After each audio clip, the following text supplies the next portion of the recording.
friends. Thank you for joining me again this month. So we're a month and a half into 2019. How's your year going so far? Are you getting the things started that you wanted to get started? Do you feel like you're making progress as we go towards our larger aspirations and goals, right? Goals. There's the G word. We heard so much about this over the last month and a half with, people put a lot of focus on identifying goals at the beginning of the year for their resolutions and that kind of thing. Now, I'm all down for setting up goals. I think that if you don't identify where you want to go, you're never going to get there, right? And if you don't know what you're trying to get to, you kind of just flow through the river of life and with the chaos, and it just takes you this way for a while, and you swirl over here, and then it comes back here, and you swirl over here. And let's be honest, sometimes that can work out. But for the larger aspect of looking back on your life as a whole, has that really worked out well when you've let that happen? For me, it hasn't. My happiness only started to bubble up to the surface when I started to take control of my path, of my destiny, of my journey. Because I'm in control of my journey. You're in control of your journey. If you're not happy, there's only one person in this room whose fault that is. It's yours. It's mine. But the power behind that is if I'm not happy, I can change things to get me there. Okay? And one of those things we do is we set goals or milestones, or we want, those things we are attain to get to. I spent last weekend with a group of people in Orlando, Florida. And we've talked about this. We worked through setting up effective goals. Now, you read all the books and they're like, yes, you have to identify what it is you're trying to attain, and you have to do these things to get there. I don't disagree with a lot of that, but I don't think those books and a lot of the instruction that you can find out there really gets to the meat of it. And what I mean by that, there's a twofold here. One, I want to acknowledge right out front before we start this conversation that this whole journey is a process. If it were as easy as flipping a switch and attaining a goal, we would all have the life we all dreamed of. Everybody would have everything they ever wanted. There would be no stress. There'd be no desire for anything more. We would be peaceful and blissful and happy. And we all know there's no magic switch. It doesn't happen that way. It's a process to get there. A process and a journey to get there. And there's going to be wins and there's going to be losses. And there's things to learn in both of those aspects. Okay, so keep that in mind. So if you're looking back and like, oh, holy cow, it's middle of February and I set these goals for myself and I haven't, blah, blah, blah, blah, blah. It's okay, it's a process. I'm going to share some things today with you that are going to help you get through that process a little easier and to help you put priority and perspective on things as you go along this journey and travel through this process. It's an ever-growing process. My self-journey never ends. It changes course by my direction and choice most of the time. All right, so I'm going to share some of those things with you. So that was one. And the other one, the second point I wanted to kind of hammer on a little bit this month is the goal thing. When I ask people, like last weekend when I was in this group and I asked, okay, let's talk about your goals. What is it that you want to accomplish? People had the canned answers. I want to have $10,000 in the bank in 3 months. I want to attain this thing. I want to do this thing. I want to open this business. I want to. And they had these things. But then when I asked the question, why? Why is that goal important to you? And if you can't immediately answer that, we have some work to do there first. A goal is only something written on paper if you don't have any emotion tied to it. The only way you're going to keep motivated to go towards a goal is if you're emotionally committed to it. If you have a driving force that gets you here. If it doesn't get you here, let's look at a different goal or redefine it or try to define what it is that makes you think you need that. Okay, and these are your goals. Your goals are not going to be my goals. My goals are not going to be your goals. So you are the only one who can do this. I'm the only one who can do this for me. Okay, so I'm going to walk through some of those process steps to hopefully trigger something that might be missing for you as you work towards these goals that can help you refine your process to get there. Maybe save you a little time that someone could have saved me if they told me this 15 years ago. Could have saved me a little bit of time in my process, in my journey. So I'm going to try to share that with you. It may not work for you, what I'm sharing, but something might. It might trigger you to have a thought that's going to help you connect the dots and get you there. So with that framing in place, let's talk about goals. So as you're identifying your path and your plan, what is your plan, right? What are your goals? And when you start thinking about this, you have to think big. You have to think big. What's my end game? What's my end state? If I do this, what does that look like? Easy one to illustrate with is, I hear this all the time, is debt freedom. People strive to be debt free, or debt free with the exclusion of a mortgage, or whatever that goal is for you. That's an easy one. Let's talk through that one, because that one's not emotionally charged, and that one can maybe illustrate the process a little bit for a wider audience, as opposed to, I want to attain this career path or whatever. That could be more personalized. Debt freedom hits a lot of people, so let's talk through that. So let's say we have a large goal of, in 5 years, I want to be debt free. Great. Fantastic. Why? Well, people will say easy, because then I'll have, then I won't have that stress, or then I'll, whatever then that is. For me, to be debt free means I have options. I have more options to choose a job that I love, not based on the salary. There's an option. It gives me the option to do more with my amazing husband. A biggie. Life enhancement, life journey experiences. I can have more experiences because I have more flexibility, because I have more free money, and money gives me options. Debt freedom gives me options, right? I don't have a car payment. That frees up $500+ a month that I can put towards something else of my choice, and not dedicated to having to give it to a loan for my car, right? These are things. Not everybody is there. I wasn't there. I got there through the process and through the journey. Okay, so let's go with that goal. My big goal is that I can identify emotionally why that's important to me. It's important to me emotionally to have freedom, so I don't feel suffocated. What's your why? Why is that important to you? And think of your goal. Why is that goal? Does it make me feel something here? Can I get emotional talking about when I achieve that goal, what that means to me? If you can't, consider looking at a different goal. Okay? Consider meditating, praying, trying to get direction and clarity of why that is. Is it your goal? Or is that a goal that you think is expected of you from society, right? In my group of friends, debt freedom is expected because everyone's debt free and they talk about it. That's not a good enough reason. You're not going to be motivated to do that based on somebody else's expectations. Has to speak to you. So one, identify the goal. Identify the emotions behind it. Why? Why? Write that down. Start big. Tie your emotions to it. Why? Write it down. Because along this journey, you might have a rough spot. And I want you to be able to look back and say, that's why it was important to me. That's why it's worth going forward. Because you're going to have hard spots. If you don't have hard spots, the goal's not big enough. If it's easy, that's not really a goal. Okay, does that make sense? All right, so you have your big goal, you have your emotion tied to it. Now we're going to take that down a level detail. You've got to start big. You've got to start with the emotion. Now let's get tactical. Tactical. What are my 4 things I have to do to accomplish that? What 4 milestones do I have to meet to accomplish debt freedom? Well, I have to pay off the car, to pay off the house, I have to pay off the credit cards. Those are the milestones to get debt free. Pretty easy. There's more. You can go deeper here, but just identify some. Okay, write those down. Now comes the part that's going to take some dedication from you.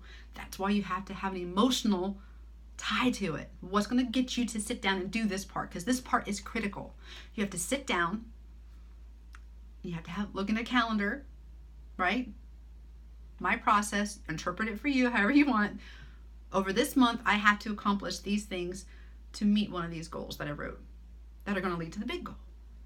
So my milestones, my 3 milestones, How do I pay the car off? What do I have to do this month to pay that one off? Okay, first I have to do a one-time event. I have to sit down and look at my budget. What do I need to live on? I'm going to look at where I'm spending my money. Okay? You're going to do those things. Then you're going to look at it. Okay, what's silly? What can I just drop? What am I wasting money on because I'm just spending it for no reason? Okay, what things can I do this month to drop out a few things? You can do that. Then whatever I save by dropping off a few things, I'm going to apply to that car. There's 4 steps for me to do this month. Pretty easy, attainable. But these little things help me meet that debt freedom goal way out here. My process is going to get me there. So I sit down, okay, cool. I'm looking at my budget. I look at these things. Oh my God, I eat out 6 times a week. I really don't need to eat out 6 times a week. I like to eat out. I'm not going to deny myself to do that once in a while. Let's cut it down to 1 dinner and 1 lunch a week. That saves me accounting for grocery expenses to cover meals at home instead. I can easily save $40 a week by eating at home. Easily. Okay, I'm committing every week to only eat 1 dinner out, 1 lunch out. That extra money, I'm not going to spend on extra food at a better restaurant because I'm only eating out once. Nope. I'm going to put it to the side. I'm not going to spend on extra things I don't already spend money on. I'm going to take that $40, I'm going to put it to my car payment every Friday. Boom. At the end of the month, I've just put $160 extra towards my car. I'll have my car paid off in 2 years. Very tactical, easy to see with debt, but your goals are the same things. Here's my goal, here's why I care, here's my milestones that I have to meet to get there over so many time frame. What do I do this month to lead me there? You identify it. It doesn't have to be a lot. It can be 2 things, it can be 1 thing, it can be whatever it is. You have to identify it. I want you to write it down. Now we're going to live our month. And we're going to keep these things in focus. I'm going to not eat out. I'm going to put the extra money towards the car. Whatever your goal steps are, your action steps, you're going to track. You're going to keep mental focus on those things this month. Okay? Now here's the other thing that we have to do at the end of the month. At the end of the month, you have to sit back down with you and your calendar and just you and yourself. Say, okay, I put that I wanted to do these things this month. I was only going to eat out these times. I was going to put that extra money towards the car. Okay? I did okay. I cut back my lunch to once a week, every week. I won there. Celebrate that win. That's huge. Any win, celebrate it. Any. Even if you didn't meet all of your little steps this week, this month, doesn't matter. Celebrate the ones you did. Here's why that's important. We talk about rewiring our brain and how we can recondition ourselves and our mind to work a different way. When you celebrate the wins, you're conditioning your mind to accept that, to expect that, to be full and wanting more of that. Because I could look at my month back and say, okay, I ate out, I had extra dinners. I didn't quite get as much as I want. This week I only saved $30 and not the full $40 I wanted to. I could live there and say, man, I failed. I didn't get the 40. Or I could celebrate, I saved $30 and put 30 extra bucks towards my car. That's amazing. I'm amazing. Woo! I could live there, or I could live in the negative space. It's your choice. I'm happier in the happier place. I'm going to live in the celebration moment. I'm celebrating. I hope you do too. But at the end of the month, you're going to look at these things. You're going to celebrate your wins. Okay? And you're going to look at your other stuff and say, okay, I could do better here. Now, this is the most important step that everybody misses when I talk to them. You've done a month. You don't just keep blindly going towards this goal. You're going to look at your big goal again. Do I still feel as jazzed up about this goal as I did a month ago? Has life changed where my priorities are shifting a little this month? Do I have another goal? Is my mom going into an assisted living home? Do I have to focus here and help her with that? Is that my goal, to help her transition and to support her in this new world of hers? It happens all the time, right? Or is this also still a goal? You can have multiple goals going on at once, but you have to assess it. Is it still as important as it was? It could still be important to maybe drop priority for a little while. That's okay. It's your process. So reassess your goal. If you're still jazzed about it and it's still a priority goal, Okay, I won here. I didn't do quite as good here.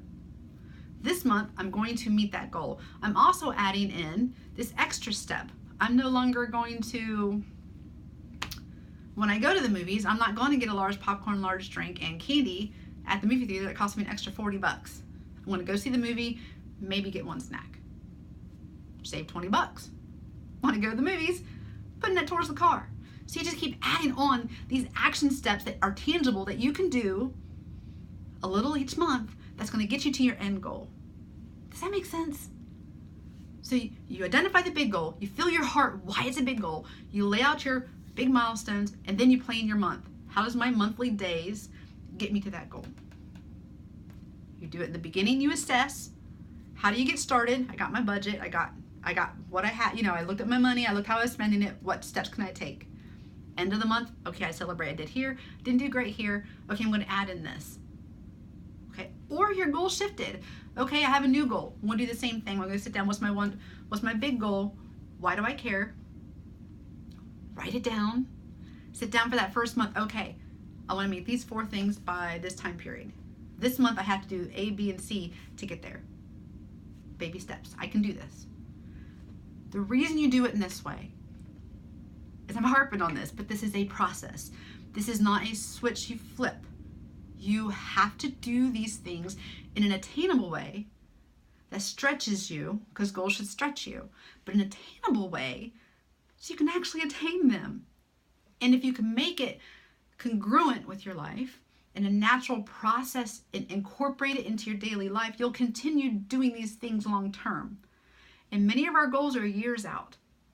Okay? So you have to be able to do these things, create your process, live in the process, be able to live in the process so you can get to your end game. And you have to constantly commit to reassess that end game to make sure it's still important to you. 3 years ago, I never would have said one of my goals is to get in front of as many people as possible to share these things that I've used that have helped me. This jazzes me. My emotional tie is, if I can help one person save any time and any pain that I went through by just sharing a technique that I've learned the hard way, I want to do that. I want to do that. That jazzes me. I get excited about that. Twofold. I get excited because I'm able to pass along some knowledge that could help somebody. It's huge. But at the same time, I'm committed to my personal growth, and doing these kinds of things makes me grow. It makes me reassess myself all the time. Working with other people gives me different perspectives all the time. This is changing all the time. My goals change a lot because my process allows for it. Okay? I change. My goals change. Because if you don't change your goals as you change, it becomes a rut. And then you're just doing it to doing it. If you lose the emotional tie to it, there's no reason to keep going after that. You have to reassess. This is your journey. You need to be true to yourself, not expectations of other people. Okay? You need to commit to yourself, because nobody else cares about you as much as you do. And if you don't care, you need to start caring. Let's work on that too. There are other videos on Rise TV that can help you with that. And we'll revisit some of those things again this year as well. But you're important, okay? And it's your job to remember that and to remember that you're in control. And I know life happens and we all have multiple balls up in the air all the time. Goal shifting, this happens, throwing those balls up in the air, juggling like a circus clown. I get it. But we can become a better juggler, and we can become more skilled at that by having a plan, by living in the process. There's an analogy that Brian Dyson used. He was the CEO of the Coca-Cola Company enterprise years ago, back in the 90s. And he shared this at one of his employee briefings or whatever, when he was up on the stage talking to his employees. And I'm going to read it to you because I think the analogy and the symbolism is crucial. And it's very important to remember this. So I'm going to share this with you. I'm going to read it so I don't mess it up. If you imagine your life is a game, and you're a juggler, and you have 5 balls that you have to juggle. The 5 balls are work, family, health, friends, and spirit. Work, family, health, friends, spirit. 5 balls. You're juggling them, okay? You'll soon understand that the work ball is special. The work ball is a rubber ball. And as you're juggling all these other ones up in the air, if you drop the work ball, because it's a rubber ball, it bounces back up. Changes course a little bit. Cool. Bounces back up. Work just bounces back up. It never goes away, right? So the work ball just bounces back up. But the critical thing here is to remember the difference between the work ball and the family, health, friends, and spirit balls. These are glass. Family, health, friends, spirit. These balls are made out of glass. If you drop one of these, they will irrevocably become scuffed, nicked, damaged, chunked, broken, and shattered. They don't bounce back like the work ball. And once you've damaged these family, health, friends, or spirit, it's never the same. Doesn't mean you can't get past it. That's Little Robin there. But they'll never be the same. But that work ball, it drops and comes right back up. Do you see what I mean? So once you understand that, and you start working through these things, and you have these goals and these balls that you're juggling, remember what's really important. You're important. You're your family too. You're your most important family member, because if you're not happy, the rest of your family suffers. Okay? Family, health, friends, spirit. Work. Priorities, guys. Keep your priorities. When you're assessing your goals, keep those in mind. Okay? Now, that was a lot, and it's really a little more tactical than we usually get in our time together, but I think it's important. I've heard a lot of conversations this month about people who just felt like they were failing because they hadn't achieved what they set out in January to do. Well, daggone it, celebrate the little things you did achieve, reassess your goals, make a better plan, and get it done. You can do this. I believe in you. If I can do this, you can do this. Come on. I can do this. Anybody can do this. I believe in you, and you're worth it. Your happiness, you are worth it. And with that, my friends, I will leave you until next month. Have a blessed day.